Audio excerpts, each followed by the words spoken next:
இயேசுவின் நாமத்தினாலே அன்பின் வாழ்த்துக்கள். இதுவரை எங்கள் ஜூபிட்டர் தளத்தில் பாடல்கள், வேத தியான வார்த்தைகள், பழைய மிஷினரி வாழ்க்கை வரலாறு, இன்றைய மிஷினரி வாழ்க்கை வரலாறு, பாடல் பிறந்த கதை, பரிசுத்த ஆவியானவர் ஆளுகை, இரத்த சாட்சி வரலாறு போன்ற பகுதிகளை பதிவு செய்து வருகிறோம். தேவன் செய்த அற்புதமான உண்மையான சம்பவங்களை நாம் இந்த பகுதியில் பார்க்கலாம். இன்று வியட்நாமில் நடந்த ஒரு உண்மை சம்பவத்தை இப்பொழுது பார்க்கலாம். வியட்நாமில் யுத்தம் நடந்து கொண்டிருந்த காலம். தெற்கு வியட்நாமில் சேகான் நகருக்கு 25 மைல் வடக்கேயுள்ள ஒரு சிறிய கிராமம் தாக்கப்பட்டது. தாக்குதலை முன்னறிந்த கிராமத்தினர் கிராமத்தை விட்டு பாதுகாப்பான இடத்திற்கு சென்று விட்டனர். ஆனால் 9 வயது நிரம்பிய கிம் மற்றும் குடும்பத்தினர் மாத்திரம் கிராமத்தை விட்டு வெளியேறாமல் அங்கிருந்த கோவிலில் தஞ்சம் புகுந்திருந்தனர். தங்களுடைய கட்டுப்பாட்டில் இருக்கும் கிராமம் தாக்கப்பட்டதை அறிந்த கூட்டுப்படையினர் எதிர்த்தாக்குதல் நடத்த செயல்பட்டனர். கூட்டுப்படையின் தளபதி எதிர்த்தாக்குதலை தொடங்குவதற்கு முன்பாக அப்பாவி மக்கள் தாக்குதலுக்குள்ளாக கூடாது என்று கருதி கிராமத்திலிருந்து வெளியேறும்படி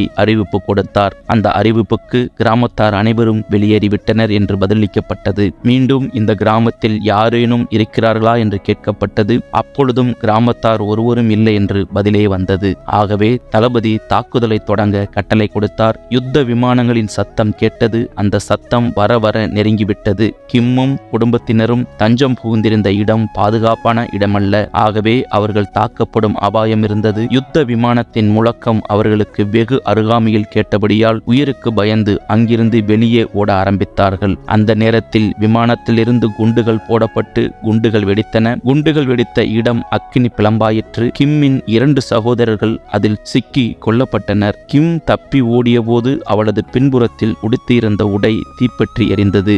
பின்புறம் முழுவதும் பயங்கர தீக்காயம் ஏற்பட்டது. அவள் வேதனை தாங்க முடியாமல் கதறினாள். கதறிக்கொண்டே கூட்டணி படை இராணுவ வீரனை நோக்கி அவனிடத்தில் பாதுகாப்பு கிடைக்கும் என்ற எண்ணத்தில் அவனிடத்தில் ஓடினாள். அந்த இராணுவ வீரனை அவன் மீது தீப்பற்றி எறிந்த நிலையில் நெருங்கிய இந்த காட்சியை பத்திரிகை படப்பிடிப்பாளர் ஒருவர் அதை படம் பிடித்தார். கிராமமே தீப்பற்றி எரியும் பின்னணியில் கிம் இராணுவ வீரனை நோக்கி ஓடி நெருங்கிய படம் மறுநாளே உலகின் பல இடங்களிலிருந்து வெளியாகும் பத்திரிகையில் அந்த படம் வெளியானது. லட்சக்கணக்கான மக்கள் அந்த படத்தை பார்த்தனர். அப்படத்தை பார்த்தவர்கள் இருதயம் உடைந்தது. கிம் சேகானில் உள்ள மருத்துவமனையில் சேர்க்கப்பட்டால் கொடிய தீக்காயங்கள் ஆற ஆரம்பித்தன. சில மாதங்கள் அவள் மருத்துவமனையில் சிகிச்சையில் இருந்தாள். பின்னர் சுகமாகி மருத்துவமனையிலிருந்து வெளியேறினாள். அவள் பெரியவளுமானால். ஒரு நாள் இயேசு கிறிஸ்துவின் நற்செய்தியை அறிவிக்கும் கூட்டம் நடந்து கொண்டிருந்த இடத்தை கடந்து செல்லும் போது அங்கு சொல்லப்பட்டவைகளை நின்று கவனித்து கேட்கும் வாய்ப்பு அவளுக்கு கிடைத்தது. இயேசு கிறிஸ்து எவ்வாறு நம்முடைய பாவங்களை மன்னித்து நமது பாவத்தின் தண்டனையாகிய மரணத்தை தன்மேல் ஏற்றுக்கொண்டு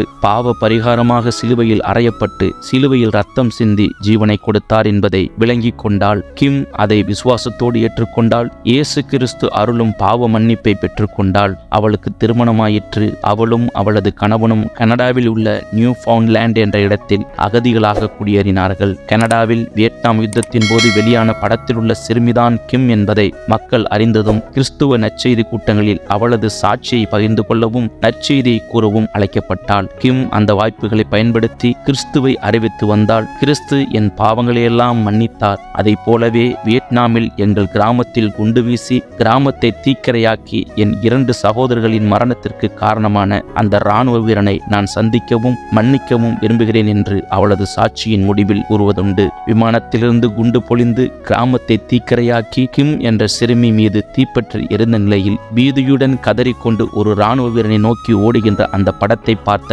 விமானப்படை இராணுவ வீரனின் இருதயம் இந்த காட்சியை கண்டு வெகுவாய் கலங்கியது. அந்த படத்தை கண்டு அவன் மிகவும் பாதிக்கப்பட்டான். அதன் விளைவாக அவன் இராணுவ பணியை விட்டு வெளியேறினான். நாள் போக்கில் அவன் குடிகாரனாக மாறினான். அதன் காரணமாக அவனது மனைவி அவனை விட்டு சென்று விட்டாள். தனிமையில் மிகுந்த விரக்தி நிலையை அடைந்தான். இந்த காலகட்டத்தில் தான் அவன் இயேசுவின் மன்னிக்கும் நற்செய்தியை அறிந்து கொண்டான். இயேசு கிறிஸ்துவை ஏற்றுக்கொண்டு பாவ மன்னிப்பை பெற்றுக்கொண்டு தான் அடைந்த ரட்சிப்பின் நற்செய்தியை மற்றவர்களுக்கு அறிவிக்கும் நற்செய்தியாளராக மாறினான். ஆனாலும் அவனுடைய இருதயத்தின் ஆழத்தில் வியட்நாமில் நடந்த யுத்த காட்சியில் கிம்மின் நிலவரத்தை தன்னால் மறக்கவே முடியவில்லை என்று தினமும் கலங்கி நின்றான். ஒரு நாள் கிம் நியூயார்க் நகருக்கு வருவதாகவும் நியூயார்க்கில் வாழும் வியட்நாம் மக்களுடன் பேச இருப்பதையும் அந்த விமானப்படை இராணுவ வீரன் செய்தித்தாள் மூலம் அறிந்தான். எப்படியேனும் கிம்மை பார்க்க வேண்டும் என தீர்மானித்தான். அந்த குறிப்பிட்ட நாளில் நியூயார்க் சென்று அந்த கூடுகையில் கலந்து கொண்டான். கிம் பேசுவதை கேட்டான். கிம் தனது பேச்சின் முடிவில்,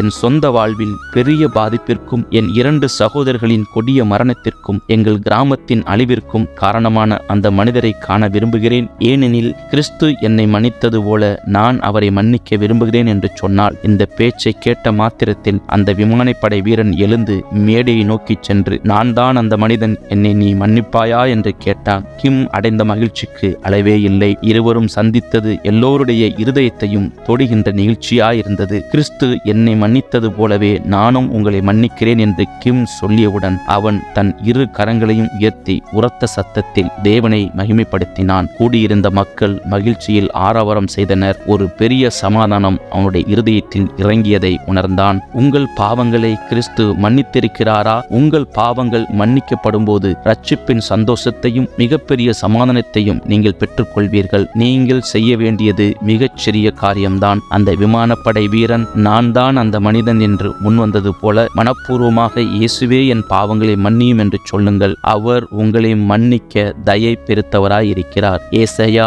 55:7. ஒருவருக்கொருவர் தயவாயும் மனம் உருக்கமாயும் இருந்து கிறிஸ்துவுக்குள் தேவன் உங்களுக்கு மன்னித்தது போல நீங்களும் ஒருவருக்கொருவர் மன்னியுங்கள். எபேசியர் 4:32.